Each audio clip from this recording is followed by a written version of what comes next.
We usually think of language as something we learn, right? A cultural invention, kind of like learning how to tell time. But what if it's more like an organ, a complex biological instinct that every single one of us is born with? Well, that's exactly what we're going to unpack in this explainer. You've probably heard this before. It's the famous Jabberwocky poem by Lewis Carroll, and it's filled with nonsense words, right? Slivy toves, galumphing. I mean, what is that? And yet, just like Alice in Wonderland said, somehow it seems to fill my head with ideas, only I don't exactly know what they are. But we do have some idea, don't we? The crazy thing is, even with all that nonsense, you totally get what's going on. You know that a Vorpal blade went snicker-snack, and that he left it dead. Your brain just instantly picks out the subjects, the verbs, the objects. And that points to something pretty profound. The grammar, the structure of a sentence, is totally separate from the meaning of the words. It's our first clue that something much deeper is at play here. And that something deeper is the idea of language as a biological marvel. It's not just some handy tool we picked up along the way. It's baked right into our biology. It's like an organ, one that Darwin himself would have marveled at for its perfection of structure. And it's something we all share. Okay, so this brings us to this really cool concept called mental grammar. Now, this is not the stuff your English teacher got on your case about, like not ending a sentence with a preposition. No, this is the deep, unconscious, incredibly powerful recipe in your brain that lets you build and understand an infinite number of sentences.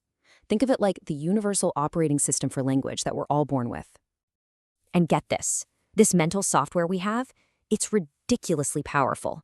I mean, the built-in, unspoken understanding of grammar that a 4-year-old has, it completely blows away our most advanced computer systems. It's not even close. This incredible ability is our shared birthright. So, to really get a handle on it, we've got to bust a few big myths about language. Let's start with a big one. The idea that there's one single correct way to speak English and that all those other dialects you hear are just sloppy or full of mistakes and bad grammar. This famous quote really just nails it. What we call standard English isn't magically better or more logical than any other dialect. Nope, it just happened to be the one spoken by the people who had the most social and political power. It was the dialect with the army and the navy, and so its rules became the standard.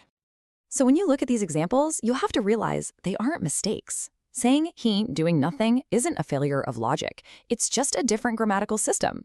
One where double negatives actually had emphasis, just like they do in languages like Spanish or French. They're just different settings in our universal mental grammar. All right, so that brings us to myth number 2. The idea that kids are basically just little parrots, that they learn to speak because their parents carefully teach them, correcting every little mistake along the way. I mean, this makes sense on the surface, doesn't it? A kid hears something, tries to say it, gets corrected, and eventually figures it out. But when you actually look at the evidence, it turns out that's not what's happening at all.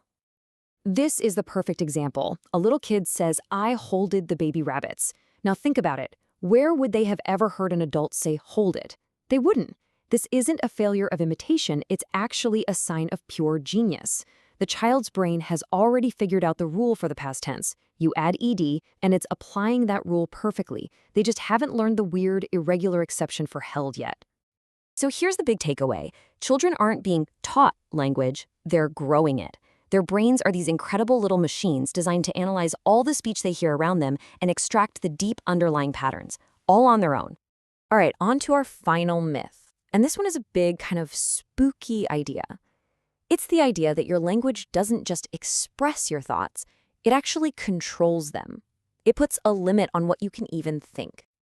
Yeah, this is straight out of George Orwell's 1984, right? The whole concept of newspeak. The idea was to make thought crime impossible by just deleting words like freedom from the dictionary. If you don't have the word, you can't have the thought. It's a really chilling idea. But is it actually true? Well, that all boils down to a really crucial question.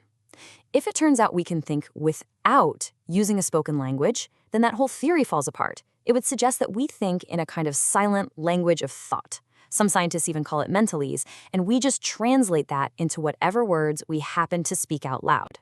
So if we can think before we speak, how early does that start? How about at 5 months old? This comes from this just incredible experiment. So researchers show a baby one doll, put up a screen, then sneak another doll behind it. When the screen drops and there are two dolls, 1 plus 1 equals 2, the baby's cool with it. But if they drop the screen and there's still only one doll, or maybe 3, the baby stares a lot longer. They know the math is wrong. They're doing arithmetic before they can even say mama. It's stunning proof that thought comes way, way before spoken language. Okay, so let's put it all together. Once you clear away all those myths, a totally different and frankly much more amazing picture of language starts to appear. It's not some cultural tool, it's a universal instinct. I mean, just stop and think about what's happening in your brain right now.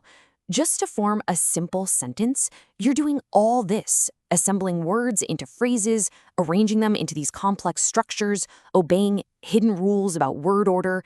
It is an absolutely incredible feat of biological engineering, and we do it all day, every day, without even thinking about it.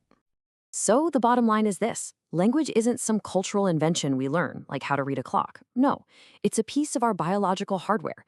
It's as much a part of being human as having a heart or walking on 2 legs. It is the language instinct.